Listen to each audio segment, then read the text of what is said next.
The July drought has ended for Georgia. I mean, it was a couple of long, hard, dry weeks for Georgia on the recruiting trail. They lost a guy, Roos. They lost a guy. They were a man down from where they were a couple of weeks before, but it's back to 26 commitments. Probably won't be there long.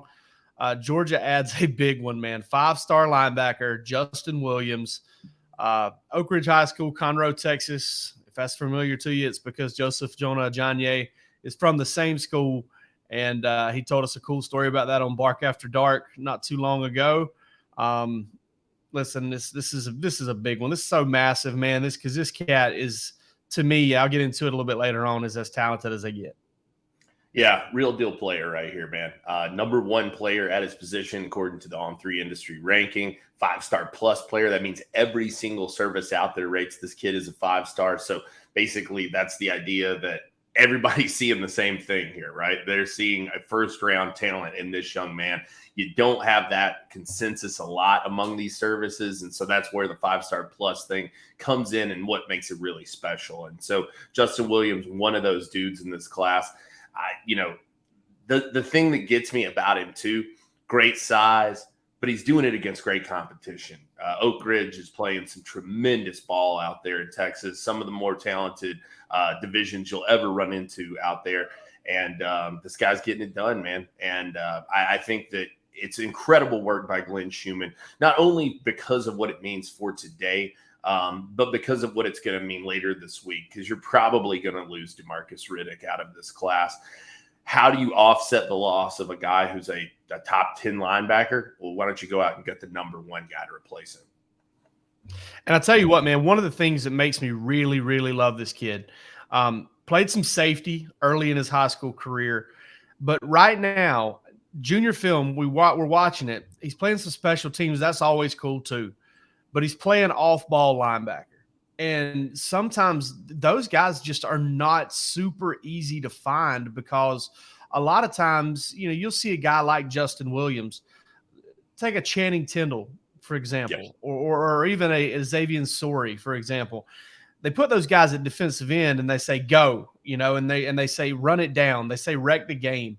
They don't really put them as a second level linebacker where they can get comfortable reading keys and attacking downhill and hitting, run throughs, whether play side or backside. Normally that's kind of a, I don't want to say normally, but you've got a 50-50 proposition on whether you get a guy who is trained at that spot. We saw it last year with Raylan Wilson, as an example. A guy like CJ Allen, played a lot of running back, played a lot of offense.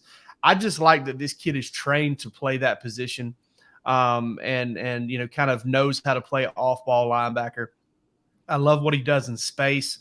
And Roos, we're talking about another guy here, right on par with Raylan Wilson and CJ Allen, who is very, very fast. We're talking about a sub 4.5 laser guy. Yeah, I don't know that you could have anticipated following up last year's linebacker class with this guy, right? I mean, that probably seemed a little far-fetched that you would be able to reel in the number one linebacker in America based on doing it well last year too, right? I think Raylan was number one. If not, he was number two. So, and Allen was in the mix there. You got a top 200 guy in Troy Bowles. Yeah, I agree with you too. And you mentioned a name that I brought up the other day on the Georgia show when talking about this kid. He reminds me a lot of Channing Tindall from a physical build. He looks like Channing out there. Now he's further along in his game. And like you said, I think part of that is because he's playing that off-ball linebacker. Channing was one of those guys, like you said, just kind of a berserker. They knew that he was faster. They knew he was stronger. So they just said, go get a guy. This kid could do that. Don't get mistaken about it, right? But he's got other talented guys on his team that are able to fulfill those roles. So he doesn't just have to be, I always think back to like Mecole Hardman or Richard LeCount playing linebacker or playing quarterback. That you had to turn to your best athlete to fulfill the need. This guy luckily has some great talent around him, so he's able to kind of go out and do his thing and really refine his craft and be further along than a lot of these guys will be entering into college. And I think that that's what's so huge about him. I think, too, the big difference for me when you're looking at the possibilities here with Justin Williams, do you go and you get a guy like Chris Jones or Chris Cole? Maybe you get all three of those guys for this class. to me, the big differentiator between this year and last year is the size. You're talking about a much larger class of linebackers this time from a physical standpoint. Now, does that cost you something maybe in speed? Does it cost you something? Yeah, I can see where people would think that. But I think really, no matter how you slice it, if you're able to get that trio with the trio you got last year, Clint Schumann's rolling in the hay, man.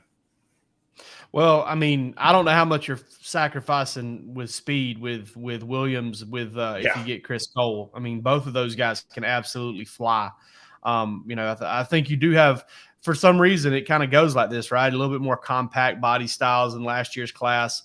Raylan Wilson runs really well. CJ Allen, Troy Bowles, who we've already heard good things about. We've heard good things about all three of those guys. And, Rusty and Palmer and I had a conversation, rooftop bar up in Nashville here recently. Like, hey, if Georgia's able to get Justin Williams and Chris Cole, Chris Jones, does it rival the group of Raylan Wilson, CJ Allen, and Troy Bowles? And, I think Rusty kind of shook his head. He's like, I don't know, man. And I don't know how it doesn't, because when I look at Justin Williams' film, now listen, Raylan Wilson's right there. I'm not trying to sit here and say this cat's just leaving Raylan Wilson in his dust, okay? But I see a Roquan caliber player. I see a Nakobe Dean caliber player, even more so than Nakobe Dean, because Nakobe, I think we all knew always for the entire time that he was London Fletcher. He was a small guy. He was, 5'10 and a half, 5'11, not the biggest dude out there. But Justin Williams has none of those size concerns. Reminds me probably more of Roquan than anybody else, if I'm really looking at it from that point of view, and has played a lot more off-ball linebacker, a little bit more ready to play that position than anybody else. But this is another Butkus Award caliber, consensus to unanimous All-American caliber, first-round pick caliber player in Justin Williams. And then you got this kid right here, Chris Cole, who they really have a chance to land in the near future as well, which is kind of unbelievable. Yeah. I think one of the exciting things, too, is the opportunity to have a guy like Justin Williams and Joseph Jonah-Ajonye on the same team, have that familiarity, playing behind each other, kind of knowing some of those tendencies. Will they be able to find their way to the field at the same time? Who knows about that? But once they're able to get there, you got to assume there's going to be a little bit of that going on. I think that's got to be exciting. I mean, when you pull in teammates, that's always cool. I mean, it's a neat thing to see for the kids. But when you get a guy that plays one level and a guy who plays right behind him, I think that's very intriguing. You don't see that all the time. And I think that it could be very, very neat to watch for Georgia in the future. Overall, though, listen, this defensive haul is ridiculous. It continues to be. Justin Williams, a huge part of it. I mean, you're talking about now the number one cornerback in America, and now the number one linebacker in America. You got a shot at the number one safety in America, and you got a shot at the number one defensive lineman in America in Williams Nwaneri. It's really solid right now, man. It's hard to believe what they got going on. Hey, Alabama's got the number one linebacker in Germany. That's true. The number one linebacker from Germany. So, maybe, listen, Georgia may need to go abroad, kind of figure some stuff out. I was talking to Tim Watts about him the other day, and apparently he's actually playing his high school football season right now because it gets a little too chilly in Germany during the fall for what we consider the fall here. But listen, Joseph Jonah-Ajonye shared a really good anecdote with us on Bark After Dark about this kid, about Justin Williams, talking about how he'll basically hit anything at any time. He kind of goes full speed no matter what's going on. He probably pisses a lot of people off, and then they really don't tell him they're pissed off because they're probably scared of him a little bit. But I do love what Georgia's doing with this inside linebacker class. And if you want to go back, we were discussing it earlier, if you want to go back and kind of look at the history of Georgia recruiting, Cedar Grove High School was the last time to produce two players that attended Georgia.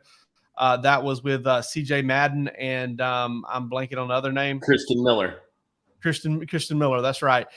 Cedar Grove did it again a few years prior. It's 2017. They did it with Justin Schaefer and Notori Johnson.